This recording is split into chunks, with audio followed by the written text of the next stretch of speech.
자, 성경 봉독 하겠습니다. 자, 교환을 보시든지 앞을 보시든지.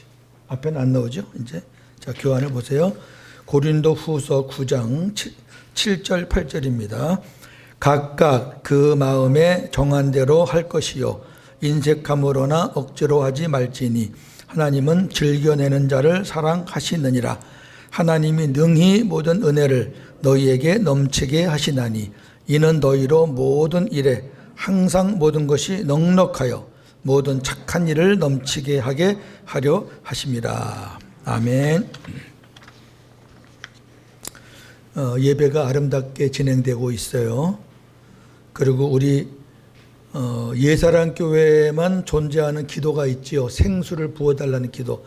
어느 교회도 이런 기도는 없어요. 여러분들이 다른 교회 가서 이렇게 기도하면은 저 어디서 왔나 그럴 거예요. 특히 제일 먼저 생각하는 게 전도관, 천부교, 그 다음에 이만희 이런 데는 생수란 말을 많이 하거든요. 성경에 좋은 거를 지네가 다 먼저 따가가지고 우리가 그거를 사용하면 이상한 눈으로 보는 데가 있어요. 요즘에 축구가 아주 대세인데 저도 축구를 참 좋아합니다만은 다른 운동은 그저 그냥 잠깐 또 부분적으로, 근데 축구는 전 세계가 들썩이는 것 같아요. 예. 중국은 자기네 나라가 참석도 안 했는데 시청률이 40%래요. 할 일이 없잖아요, 그 사람들은. 예. 그러니까 대단한 거예요, 이 축구가. 근데 축구 선수들에게 제일 큰 장애가 뭔가 하니까 아킬레스건입니다. 아킬레스가 이 발목에 있는 건데 다른 데는 좀 다쳐도 이렇게 하고 나가면 돼요. 근데 거기 다치면은 뛰지를 못해요. 근데 참 희한한 게 그 아킬레스건을 수술을 잘하면 더 튼튼하게 돼서 더 잘 뛸 수 있대요. 근데 그거를 만약에 그냥 내버려 두면 영원히 못 뛰는 거예요. 은퇴하신 축구 선수들 중에 그 아킬레스건이 끊어져 가지고 수술이 안 돼 가지고 중간에 포기한 사람도 있고 또 수술이 잘 돼 가지고 더 날아다니는 사람도 있어요. 제가 왜 헌금 설교를 하면서 아킬레스건을 얘기하냐면 성도들에게 있어서 제일 큰 아킬레스건이 헌금입니다. 이거 대단히 잘못된 거예요. 이게 무슨 말이냐면 이 부분을 넘어서지 않으면 신앙생활에 못 뛰어요. 여기에 걸려가지고 별 시험을 다 스스로 겪는 거예요. 저는 어떤 말씀이든지 성경을 근거로 말씀을 드리니까 성경에 있는 말씀은 하나님 말씀이잖아요. 목사는 여러분들에게 헌금을 강요하는 사람이 아니에요. 목사가 교인들에게 헌금을 강요하면 그거는 좀 문제가 있어요. 네. 그러니까 하나님의 말씀과 하나님의 뜻이 이거다라고 저는 여러분들에게 가르쳐 드리는 거예요. 그러면 저 성령님께서 여러분들 심령 속에 역사하셔서 각각 깨닫는 대로 이제 순종하는 건데 오늘 말씀은 좀 잘 보시면 좋겠어요. 이런 설교는 몇 년에 한 번 하는 설교예요. 무슨 헌금 설교를 뭐 자꾸 합니까? 예. 제가 지난주도 말씀드렸지만 기본적인 것을 제가 몇 주 동안 계속 할 건데 자, 우리 신앙생활의 아킬레스건이 헌금인데 왜 그게 그렇게 됐는지 한번 보겠습니다. 여러분도 헌금 생활을 바르게 하고 있나요? 헌금은 누구에게 드리는 것인가요? 어떤 분들은 목사님한테 드리는 줄 알아요. 어떤 분들은 또 교회에다가 드리는 줄 알아요. 내가 헌금 안 내면은 교회가 재정이 어렵겠지? 이러면서 헌금은 사람에게 드리는 것도 아니고 교회라는 어떤 이런 단체에 기관에 드리는 것도 아니에요. 헌금은 성경 말씀 그대로 주님께 드리는 거예요. 주님께. 예. 그러니까 똑같은 10만 원도 헌금 10만 원하고 내 주머니에서 내가 쓸 수 있는 10만 원하고 양은 같아도 질은 다른 거예요. 그러니까 헌금을 맡은 사람들이 정말 잘 섬겨야 돼요. 11조는 예수님이 율법을 폐하셨기 때문에 없어졌다 하면서 11조 폐지론을 주장하는 자들이 있는데 여러분 어떻게 생각하셔요? 현대인들은 특히 젊은 사람들은 이 부분을 굉장히 매력 있게 생각을 해요. 왜? 돈 안 나가니까. 근데 이단들이 11조를 폐지하거든요. 11조 없다 그래요. 근데 이단들은요 10의 1을 바치라는 게 아니라 10의 10을 내라고 강요하거든요. 그 10의 1 아끼다가 몽땅 다 뺏기는 게 이단이거든요. 그 잘못된 생각이에요.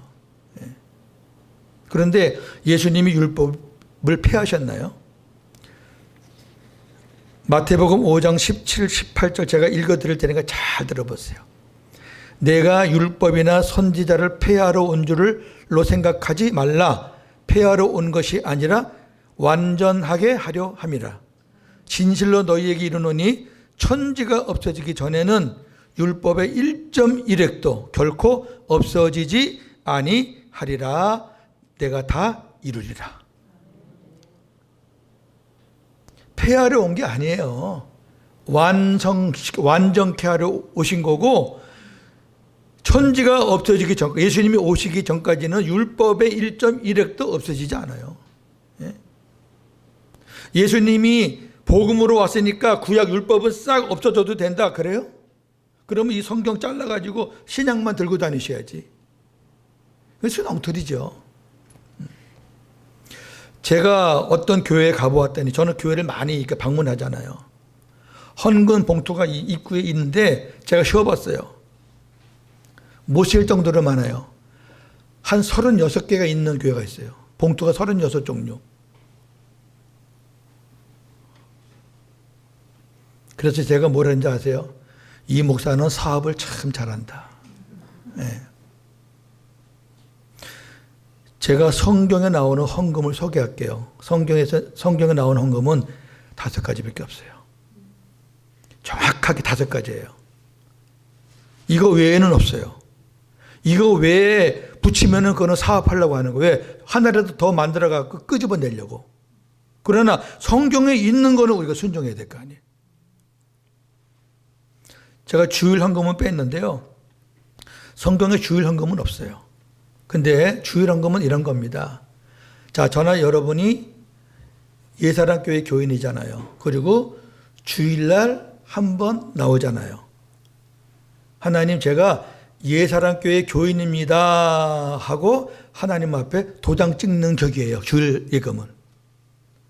그럼 이건 당연히 액수를 떠나서 내가 하나님 앞에 예사랑교회 교인임을 인정하는, 그렇게 해서 내는 거예요. 이거는.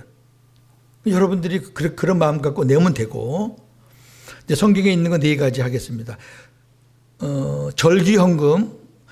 절기헌금은 제가 여러분께 말씀을 자세히 드렸으니까 빼고 4가지입니다. 자, 11조가 좀 길어요. 여기에 대해서 말들이 많고 또 이거 혼란스러운 분들이 있으니까 잘 듣고 여러분들이 순종하시면 됩니다. 11조라는 거는 말 그대로 10의 1을 구분해서 드리는 겁니다. 그럼 11조가 언제 시작했는가? 11조의 기원은 창세기부터 시작이 되었습니다. 그러니까 율법은 레위기, 민수기, 출애굽 시대 때에 율법이 생겼다면 11조의 기원은 율법이 생기기 전 창세기 때 생겼으니까 율법이 아니죠. 이걸 자꾸 율법으로 생각해요. 11조는 율법이 아닙니다. 자, 오늘 말씀을 잘 보시면 11조를 누가 시작했는지, 그 11조를 누가 받았는지 그것만 보시면 돼요. 자, 창세기 14장 8절, 9절, 11절, 12절, 14절, 20절입니다. 소돔 왕과 고모라 왕과 아드마 왕과 스보임 왕과 벨라 곧 소알 왕이 나와서 시딤 골짜기에서 그들과 전쟁을 하기 위하여 진을 쳤더니 엘람 왕 그돌라오멜과 고임 왕 디달과 시날 왕 아므라벨과 엘라살 왕 아리옥 네 왕이 곧 그 5왕과 맞서니라. 네 왕이 소돔과 고모라의 모든 재물과 양식을 빼앗아 가고 소돔에 거주하는 아브라함의 조카 롯도 사로잡고 그 재물까지 노략하여 갔더라.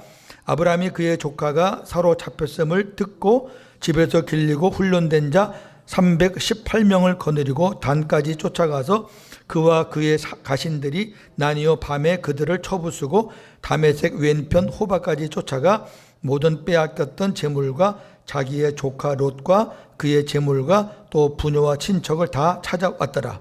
아브라함이 그돌라오멜과 그와 함께한 왕들을 쳐부수고 돌아올 때에 소돔 왕이 사회 골짜기 곧 왕의 골짜기로 나와 그를 영접하였고 살렘 왕 멜기세덱이 떡도주를 가지고 나왔으니 그는 지극히 높으신 하나님의 제사장이었더라.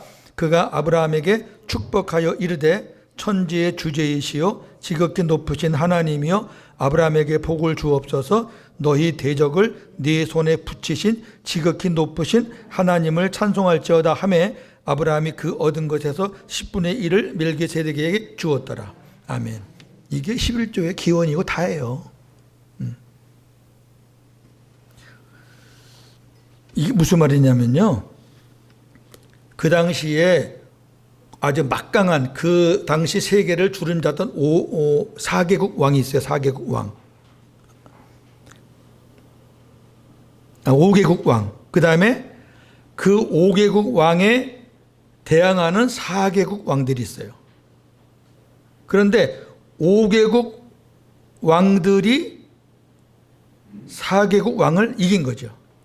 그래서 이제 아브라함이 그 나라를 향해서 쫓아가는데, 왜? 자기 조카가 붙잡혀 갔으니까 저 상대방이 얼마나 강한 나라라는 걸 몰라요, 지금. 그 당시 세계를 주름잡는 나라라니까요. 그러니까 자기 조카를 찾아온다는 일념으로 자기 집에서 길러는 318명을 데리고 갔는데, 이게 뭐 계란으로 바위치기지, 이게 게임이 돼요.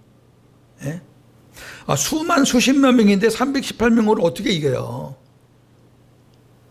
근데 하나님이 아브라함과 함께 해가지고 이겼다니까요. 이거는 0.0001%도 없는 거예요. 제로에 가까운 확률인데 이겼잖아요. 이기고 돌아오는데 희한한 일이 벌어져요. 어떤 분이 나왔는데 떡과 포도주를 가지고 멜기세덱이라는 사람이 나와서 아브라함을 축복하는 거예요. 멜기세덱. 멜기세덱이 아브라함에게 이렇게 얘기합니다. 너희 대적을 네 손에 붙이신 지극히 높으신 하나님을 찬송하라 하니까 아브라함이 그 얻은 것의 10분의 1을 멜기세덱에게 드렸다 그랬어요. 그럼 도대체 멜기세덱이 누구인가가 중요하잖아요. 그러면 해답이 나오는 거죠. 자, 멜기세덱을 한번 보겠습니다. 아브라함에게 11조를 받은 멜기세덱은 예수 그리스도의 예표입니다. 자, 히브리서 6장 20절에서 7장 8절을 보면은 멜기세덱과 예수님을 연상하면서 읽으시면 답이 딱 나와요. 시작. 예수께서 멜기세덱의 반차를 따라 영원히 대제사장이 되어 우리를 위하여 휘장 안으로 들어가셨느니라. 이 멜기세덱은 살렘 왕이요 지극히 높으신 하나님의 제사장이라. 여러 왕을 쳐서 죽이고 돌아오는 아브라함을 만나 복을 빈 자라. 아브라함이 모든 것의 10분의 1을 그에게 나누어 주니라. 그 이름을 해석하면 먼저는 의의 왕이요 그 다음은 살렘 왕이니 곧 평강의 왕이요 아버지도 없고 어머니도 없고 족보도 없고 시작한 날도 없고 생명의 끝도 없어 하나님의 아들과 닮아서 항상 제사장으로 있느니라. 이 사람이 얼마나 높은가를 생각해 보라.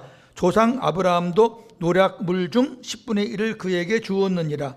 레위의 아들들 가운데 제사장의 직분을 받은 자들은 율법을 따라 아브라함의 허리에서 난 자라도 자기 형제인 백성에게서 10분의 1을 취하라는 명령을 받았으나 레위 족보에 들지 아니한 멜기세덱은 아브라함에게서 10분의 1을 취하고 약속을 받은 그를 위하여 복을 빌었나니 논란의 여지 없이 낮은 자가 높은 자에게서 축복을 받느니라. 또 여기는 죽을 자들이 10분의 1을 받으나 저기는 산다고 증거를 얻은 자가 받았느니라. 아멘. 그러니까 멜기세덱은 아버지도 없고 어머니도 없고 족보도 없고 시작도 없고 끝도 없는 하나님의 아들과 같은 자인데 항상 제사장, 영원한 제사장으로 계시는 분이다. 예수님밖에 더 있어요. 여기 다른 사람이 어떻게 들어가요? 그러니까 멜기세덱은 장차 오실 예수 그리스도의 예표다. 그렇다면 아브라함이 멜기세덱에게 11조를 드렸다는 것은 복음적으로 말하면 누구에게 드렸다는 거죠? 누구에게? 예수님에게. 뭐 어려워요? 히브리서 기자가 이걸 창세기가 어려우니까 히브리서에서 그걸 풀어주는 거예요.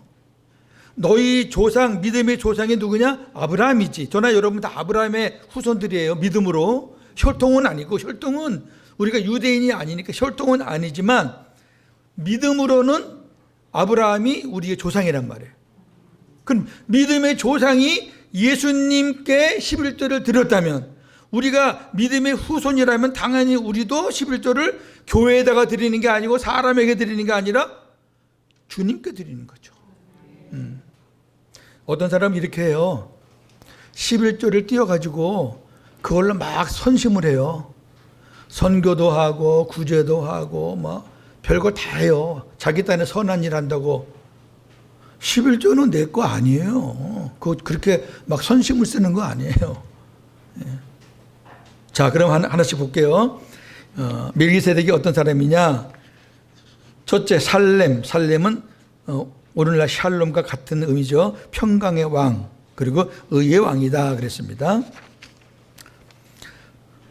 두 번째, 지극히 높으신 하나님의 제사장, 하나님의 아들과 닮은 영원한 제사장 그랬어요. 자, 시편 110편 4절, 여호와는 맹세하고 변하지 아니하시리라. 이러시기를 너는 멜기세덱의 서유를 따라 영원한 제사장이라 하셨도다. 아멘. 영원한 제사장.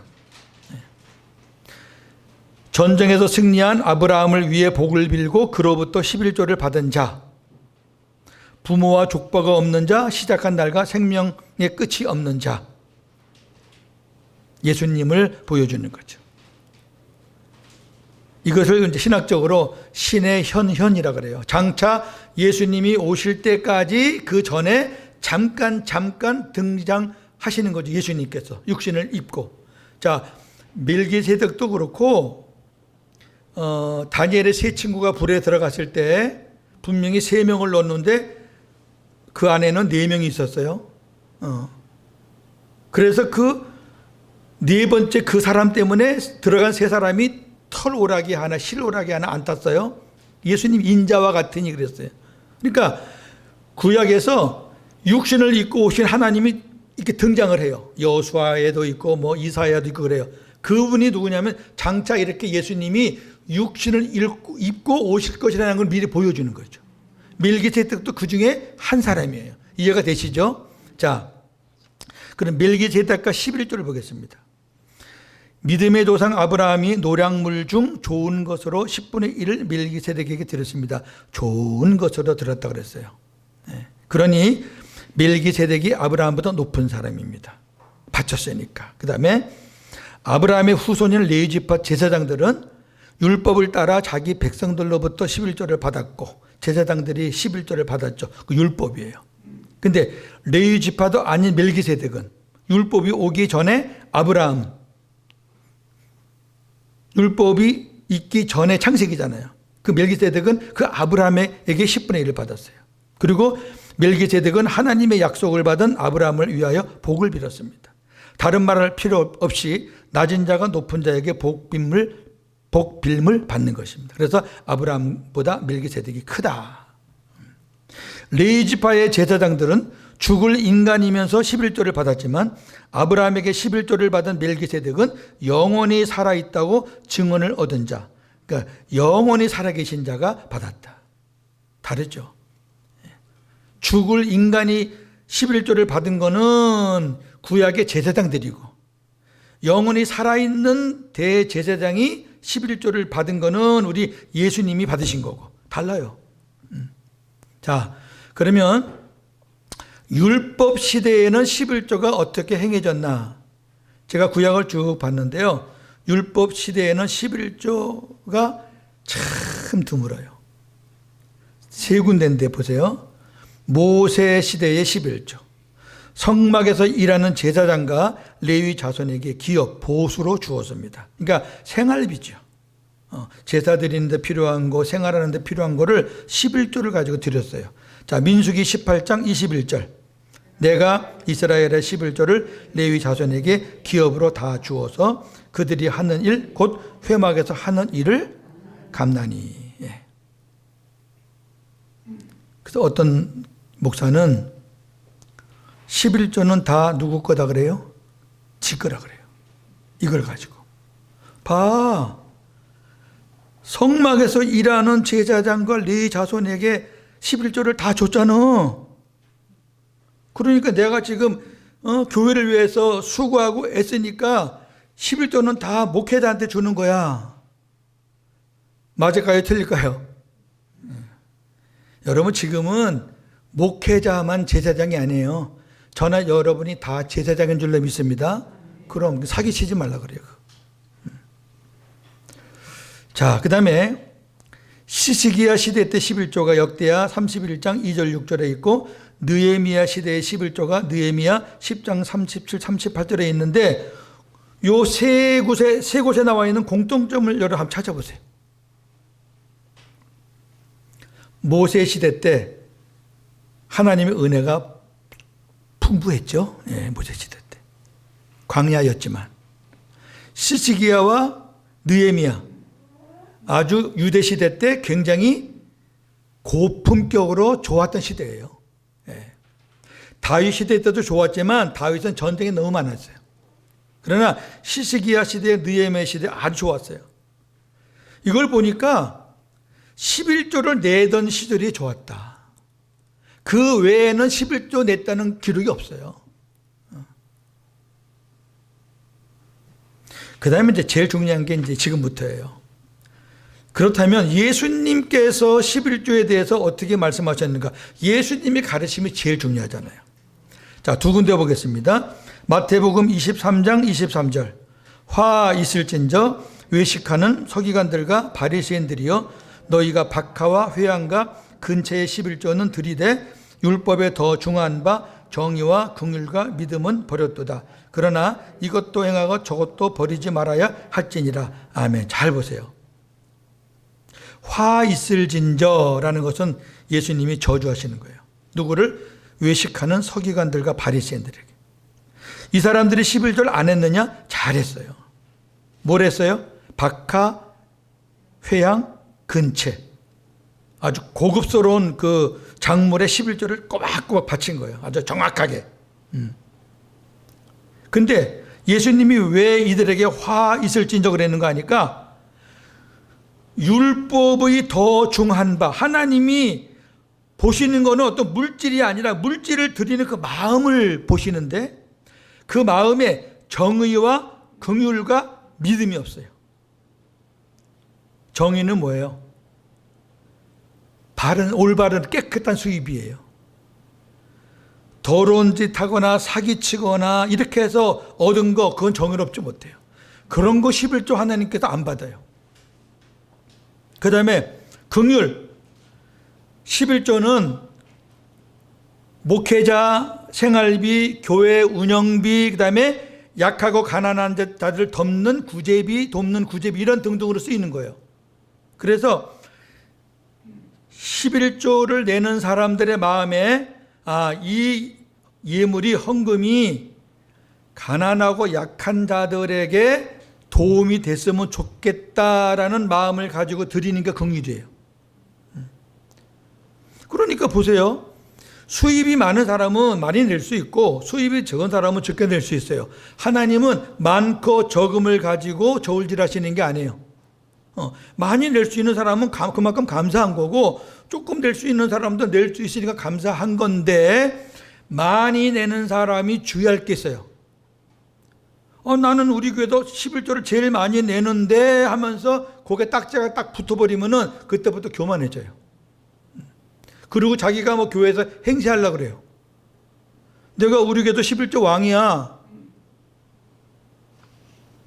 그런 마음이 아니라 긍휼. 하나님 나에게 복을 주셔서 내가 11조를 많이 할 수 있게 되어서 감사합니다. 이 예물이 나보다 훨씬 약하신 분들 위해서 쓰여졌으면 좋겠습니다라는 마음을 가지고 드리는 거예요. 그게 긍휼이에요. 근데 바리새인들에게 그게 없었어요. 그 다음에 믿음. 하나님을 향한 믿음. 그거 없어요.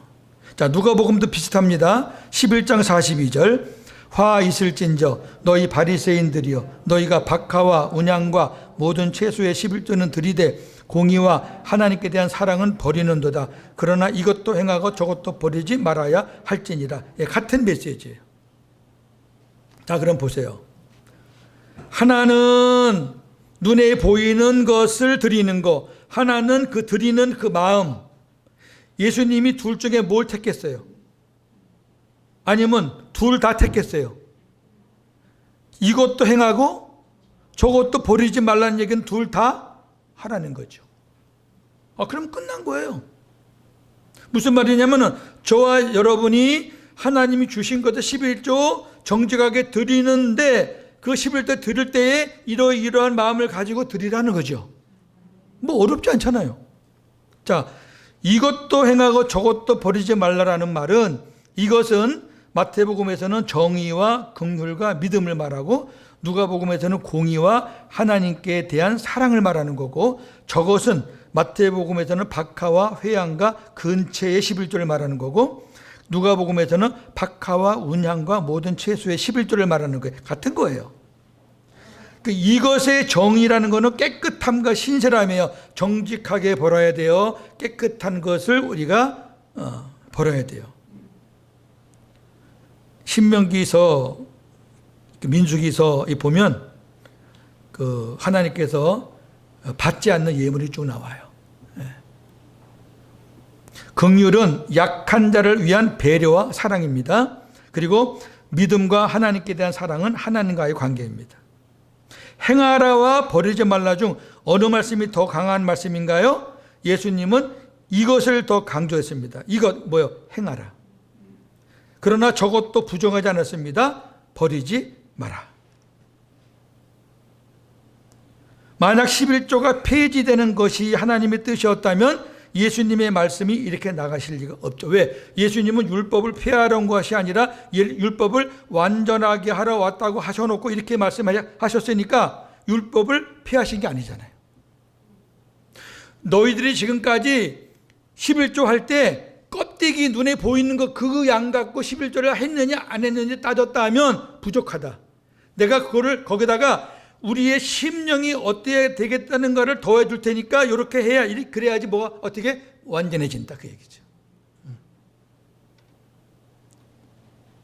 11조는 율법이 아니라 복음입니다. 왜냐하면 모세 율법이 나오기 전 믿음의 조상 아브라함이 시작한 것이기 때문입니다. 멜기세덱은 예수 그리스도의 예표요 그림자입니다.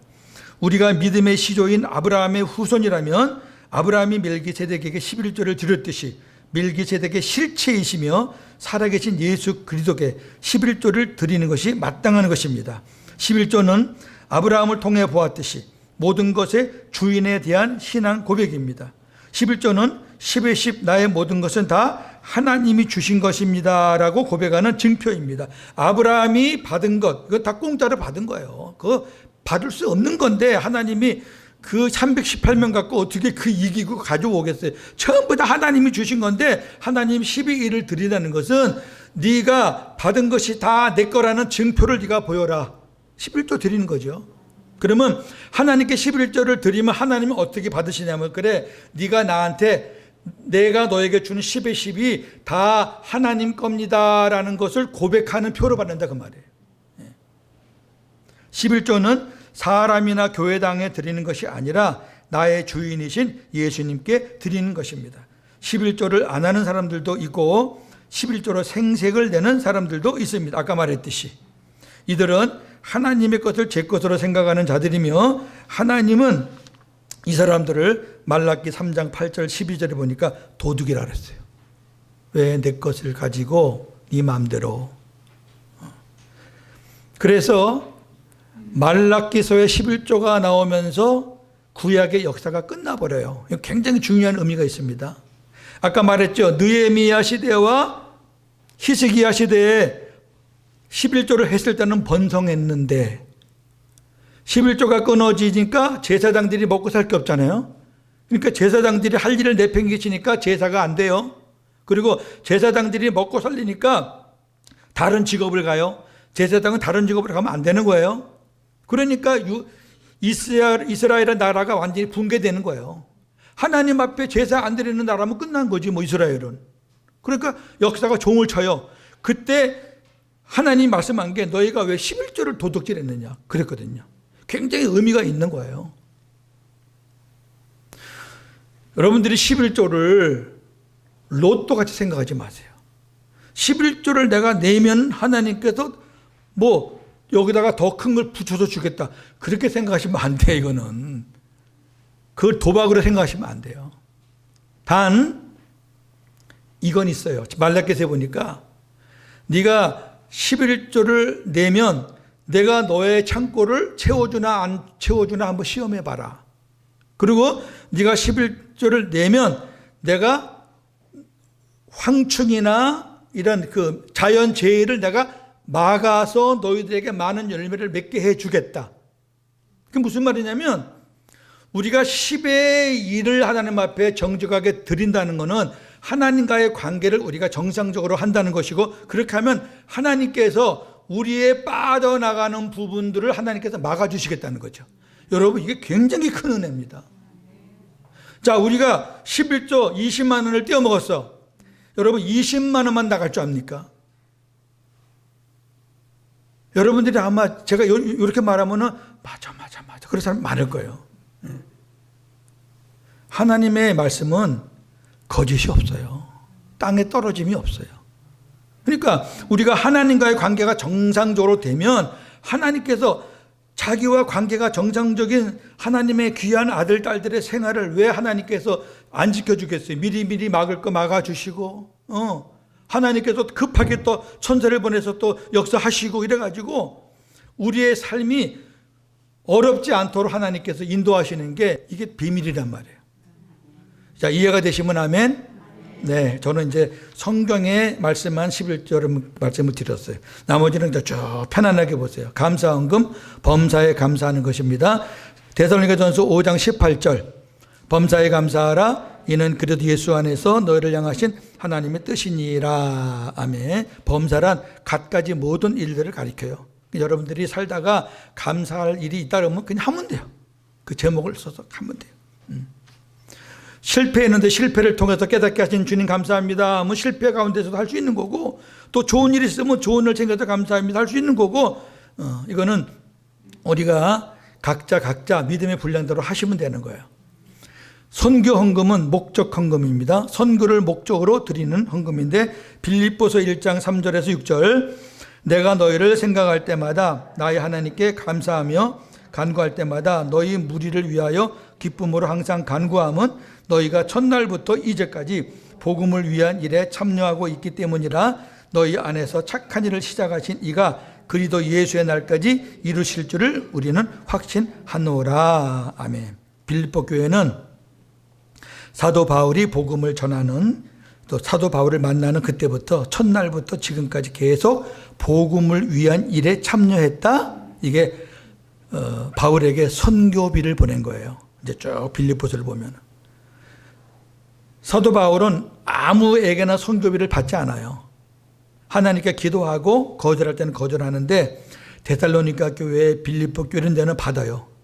너무 사랑하는 마음이 크니까 받아요. 그러면서 너희 안에서 착한 일을 시작하신 것.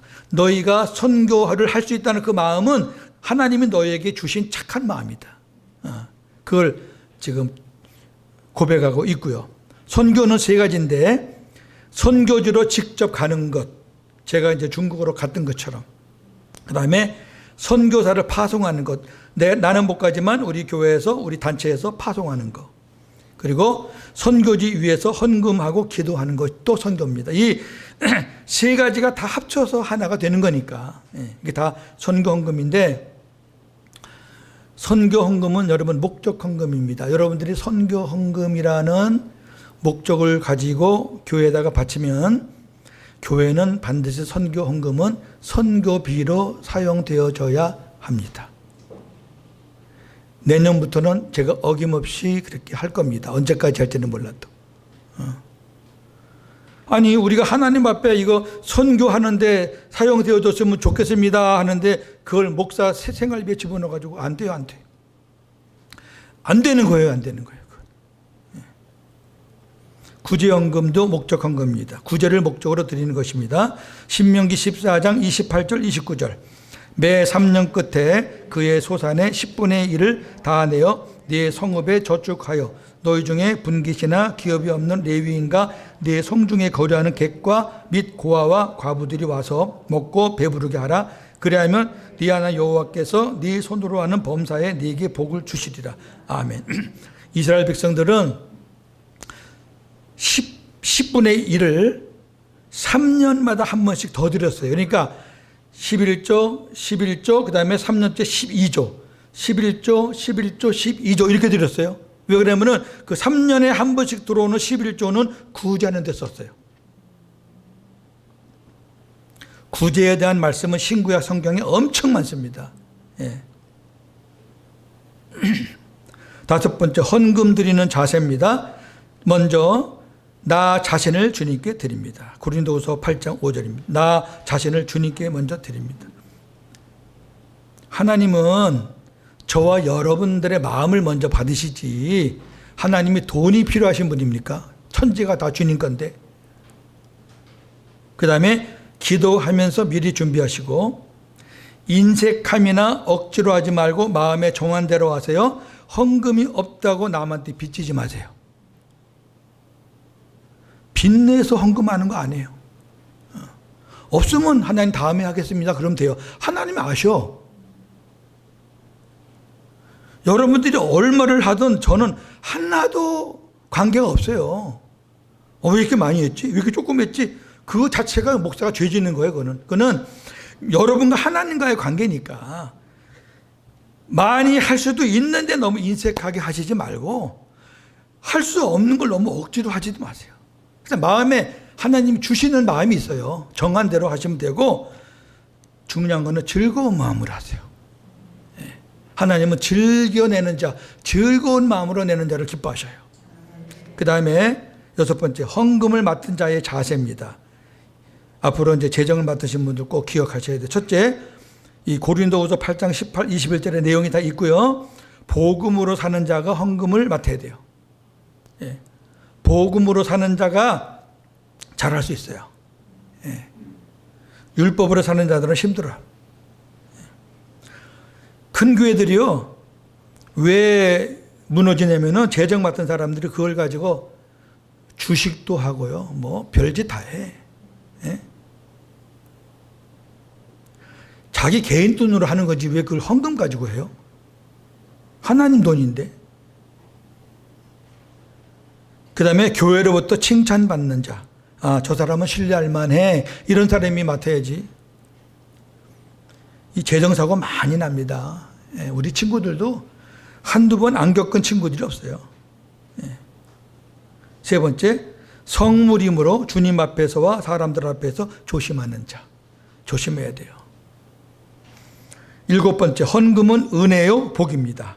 고린도후서 9장 8절에서 11절, 하나님이 능히 모든 은혜를 너희에게 넘치게 하시나니 이는 너희로 모든 일에 항상 모든 것이 넉넉하여 모든 착한 일을 넘치게 하게 하려 하심이라. 기록된 바 그가 흩어 가난한 자들에게 주었으니 그의 의가 영원토록 있느니라 함과 같으니라. 심는 자에게 씨와 먹을 양식을 주시는 이가 너희 심을 것을 주사 풍성하게 하시고 너희 의의 열매를 더하게 하시리니 너희가 모든 일에 넉넉하여 너그럽게 연보를 함은 그들이 우리로 말미암아 하나님께 감사하게 하는 것이라. 아멘.